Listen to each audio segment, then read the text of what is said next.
and they wanted to sell their land. So I wanted to get a buyer for them. And for myself also, I thought I'll But you made it complicated, didn't you? The identity, for example, the identity of the buyers was questionable. They were all either related or employees of Yunus Habib. And this never came from you. No, just all a of minute, this never excuse came me, from sorry. you. When I sell my land, or when anyone sells land, they don't look at the identity of the buyers. They just want to, I wanted to make a clean deal. I got all the money through cross checks of a bank. Which, by the way, were from sequential accounts. Don't you think that's a little sketchy? No, I got them from the same account, from the same man. Don't you think the whole setup, these people eventually ended up, the identity was disclosed. This is what happened. The identity of these guys was disclosed, and most of them were either related or worked for Yunus Habib. That was not my concern. The accounts were numbered sequentially. Those accounts were just set up to give money to you. Yeah. That's why those accounts were set up. In exchange for land, which has great value. You did not find all of this questionable? No. How is it questionable? Whenever we sell land, we look at the buyer looks at the documents of the land, whether they are correct or not. We look at the person who is paying, whether he has paid according to the deal, and that's it. Okay, simple question. The Dawn asked this in an editorial back in the day, and we asked the same question. Why wasn't, when all of this started, why wasn't a judicial commission immediately set up? Why did it take you so long to set up a judicial commission? Why should it have been set up immediately when there was no wrongdoing? You see, when people started talking and writing about it, only then there was a need. Otherwise, why should there be a need to set up a judicial commission? Mr. Laghari, the papers went berserk. The opposition went berserk. Don't you think the it was time? Opposition went berserk. Don't you think it was time for you to settle the? The opposition went berserk because they wanted to remove the president of Pakistan, and they lied. Nawaz Sharif took a big team there. They showed to the newspapers wrong land which was waterlogged. They said, this is the land that Mr. Laghari has Well, you sold. took a team there too, to disprove it. I sent a team and they totally disproved it. On public funds? No, nothing on public funds. I never sent any team. The newspaper sent their own people, and very respected Two people. teams were taken. Like Mr. Haqqani and others, and they went and checked all the record. Two teams were taken. The provincial information secretary and the DGPR were supposed to accompany them. They got a police escort and everything. No, I didn't arrange for anything. They went on their own. Who did? People who were sympathetic to me, people who were sympathetic to the government of Benazir. Did you not see, the bottom line is this, you effectively, as an interim finance minister, did Yunus Habib a favor by bailing out Mehran Bank. I did not do Yunus Habib any favor. As finance minister, you helped out Mehran Bank. What I did was I saved the money of ISI which was lying in Mehran Bank. You did Mehran Bank a favor. I did ISI and the government of Pakistan a favor. You didn't let them sink. Years later... Yeah, but excuse me. It is the government, it is the duty of the government of Pakistan not to allow runs on the banks. They always want to save banks. I'm not going to get into the... and it has nothing to do with I'm not going to get into a debate about... I'm not going to get into a debate about free markets. I'm not going to do that.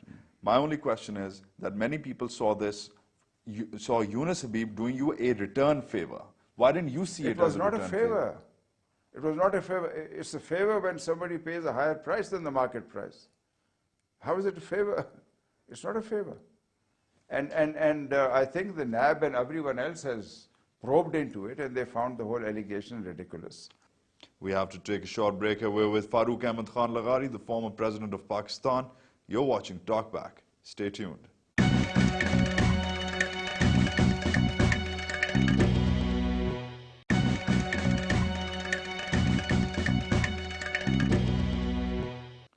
Welcome back to Talkback with Farooq Laghari, the former president of Pakistan. Finally, about your feudal background. Are you proud of it? Yes. What do you mean feudal? It's the feudal background. I have inherited my lands from my ancestors. I belong to a landowning class. I am very fair to my people. I don't have tenants. We farm ourselves directly. And the feudal background is a mentality that I abhor, is a mentality that I've always worked against. I've always worked for the supremacy of the rule of law. My two contentious periods or crises with the two prime ministers have been over just that, nothing else. Mr. Laghari, this is what was written by the nation about your lands around the time of your presidency. In fact, around the time of the interim government, when there were supposed to be elections in 96, 97. A specter of terror and fear hangs over the whole area. The other landlords and bigwigs have refused to contest the elections against the relations of a powerful president. And this is what Time magazine wrote about your area at exactly the same time when you were president. Mr. Laghari may be a decent feudal lord, but despite his high-sounding claims, he has allowed, if not manipulated, to keep his constituency illiterate, poor, and underdeveloped. The Laghari tribesmen, particularly those in the hills, continue to be deprived of the most basic facilities like clean water, basic education, roads, and electricity. The position of women lower down in the Laghari Tuman is no better than those of slaves. It continued, allow me to please proceed. The key to Laghari's intentions lay in Choti, a muddy crossroad near the bleak Suleiman Hills where the Lagharis have their feudal home. For its 50,000 people, Choti has only one 10-bed clinic, 2 high schools, boys and girls are separated, a college that was approved in 1985 but never built, yet Choti is graced with a presidential helipad. For the people, the chieftain is like a god above faith and family. Residents call the president a distant mystery. This is nothing but whatever development has taken place in Dera Ghazi Khan district, not just my tribe, has been because of either my father, my grandfather, or myself. Mr. Laghari, do you believe in the politics of families? No, but if some families have... But your own family... Yeah, my own family... is in politics. No, yeah, my family is in politics. We have several constituencies where we are returned not because of any fear, but because of love of the people with us. You called Nawaz Sharif's family his Abbaji. You called him Abbaji, in fact, most people do. And his brother and himself.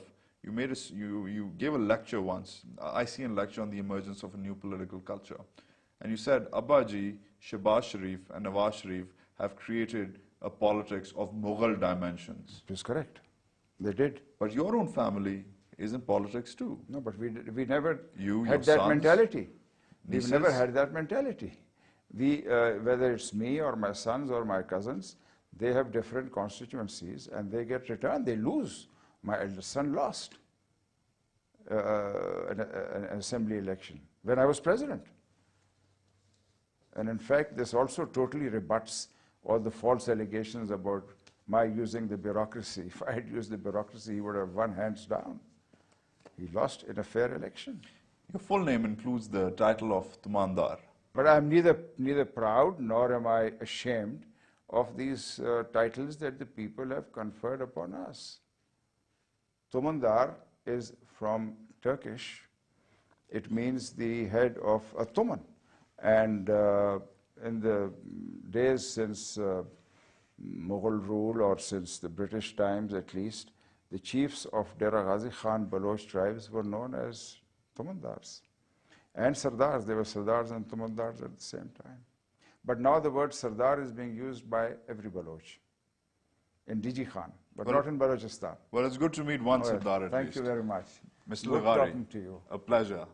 That was Farooq Ahmed Khan Laghari, the former president of Pakistan, on this episode of Talkback. We hope you enjoyed it. Email us at talkback@dawnnews.tv. Your views are important to us. That's it from me, Wajahat Saeed Khan, and the rest of the Talkback team. Have a good night.